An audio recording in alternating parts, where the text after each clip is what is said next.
Kita ke informasi pertama pemirsa, Komisi 11 DPR RI resmi menetapkan asumsi pertumbuhan ekonomi pada tahun 2026 dalam kisaran 5,2% hingga 5,8%. Untuk mencapai target pertumbuhan tersebut, pemerintah telah menyiapkan 17 strategis dan kebijakan utama, baik dari sisi pengeluaran maupun produksi. Komisi 11 DPR RI resmi menetapkan asumsi pertumbuhan ekonomi pada tahun 2026 dalam kisaran 5,2% hingga 5,8%.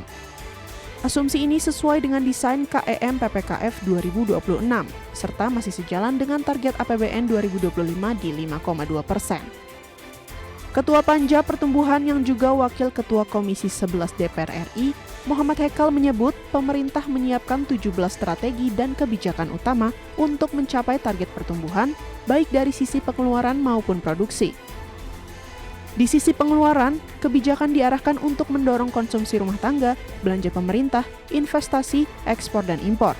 Sementara dari sisi produksi, strategi diarahkan pada peningkatan produktivitas di berbagai sektor, seperti pertanian, industri pengolahan, konstruksi, perdagangan, informasi dan komunikasi, hingga jasa pendidikan dan kesehatan.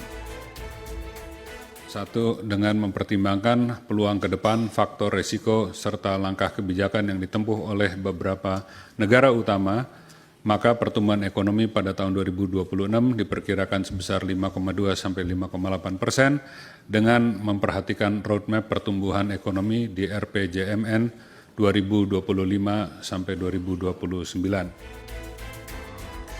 Untuk mewujudkan target pertumbuhan ekonomi di 2026, pemerintah juga menekankan pentingnya pertumbuhan ekonomi daerah. Dalam hal ini, program nasional akan diarahkan untuk memperkuat sinergi pusat daerah melalui peningkatan belanja produktif, optimalisasi transfer ke daerah berbasis kinerja, serta penguatan pendanaan alternatif. Jakarta, Tim Liputan IDX Channel. Selain pertumbuhan ekonomi, Komisi 11 dan pemerintah sepakati sejumlah asumsi makro dalam KEM PPKF 2026.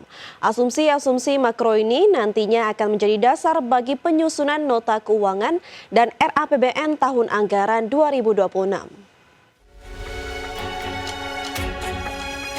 Komisi 11 DPR RI resmi menetapkan asumsi pertumbuhan ekonomi 2026 dalam kisaran 5,2% hingga 5,8%. Asumsi ini sesuai dengan desain KEM PPKF 2026, serta masih sejalan dengan target APBN 2025 di 5,2%. Selain pertumbuhan ekonomi, Komisi 11 dan pemerintah juga menetapkan asumsi inflasi 2026 pada kisaran 1,5 hingga 3,5%. Sementara tingkat suku bunga surat berharga negara 10 tahun diperkirakan stabil pada kisaran 6,6% hingga 7,2%, tidak berubah dari KEM PPKF 2026. Serta asumsi nilai tukar rupiah tahun 2026 di rentang 16.500 hingga 16.900 rupiah per dolar Amerika. Lebih rendah dari asumsi awal APBN 2025 yang dipatok 16.000 rupiah per dolar Amerika. Asumsi-asumsi ini akan menjadi dasar bagi penyusunan nota keuangan dan rancangan anggaran pendapatan dan belanja negara atau RAPBN tahun anggaran 2026 serta menjadi arah kebijakan fiskal nasional untuk menjaga kesinambungan pembangunan ekonomi yang inklusif dan berkelanjutan. Jakarta, Tim Liputan IDX Channel. Menteri Keuangan Sri Mulyani mengaku pemerintah membutuhkan upaya kerja keras untuk mencapai target pertumbuhan ekonomi sebesar 5,2% hingga 5,8% di 2026. Meski demikian, Sri Mulyani optimistis target pertumbuhan ekonomi di 2026 bisa tercapai di tengah kondisi ekonomi global yang masih diselimuti ketidakpastian dan ancaman tarif resiprokal Amerika Serikat. 5,2 hingga 5,8% untuk proyeksi 2026 tentu akan dibutuhkan upaya sangat keras untuk bisa mencapai target dan proyeksi pertumbuhan tersebut. Telah disampaikan di dalam panja tadi berbagai langkah kebijakan baik dari sisi agregat demand maupun agregat supply dan kami nanti akan menuangkan di dalam nota keuangan. Pemirsa, pihak Pusat Pelaporan dan Analisis Transaksi Keuangan atau PPATK mencatat 7,5 juta kali transaksi judi online dilakukan melalui rekening penerima bantuan sosial.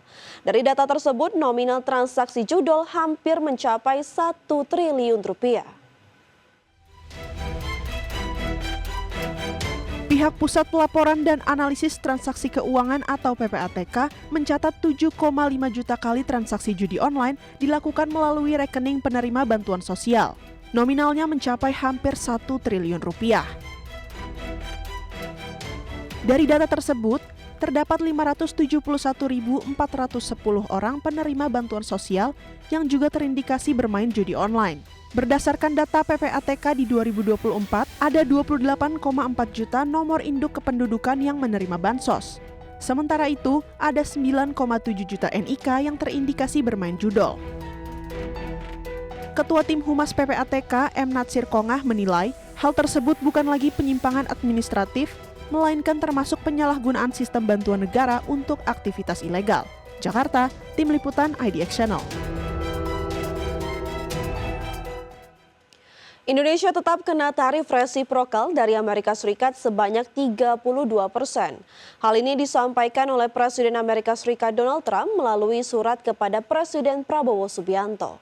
Dalam surat yang diunggah di akun Truth Social, Trump mengatakan tarif tersebut jauh lebih rendah daripada defisit yang dialami Amerika Serikat dalam perdagangan dengan Indonesia.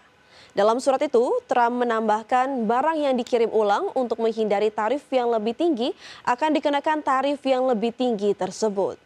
Trump berpesan agar Indonesia jangan menaikkan tarif juga dengan pemberian tarif 32% ini. Trump menegaskan tarif ini diperlukan untuk memperbaiki kebijakan tarif dan non-tarif serta hambatan perdagangan Indonesia yang menyebabkan defisit perdagangan terhadap Amerika Serikat. Adapun tarif baru ini akan berlaku mulai 1 Agustus mendatang.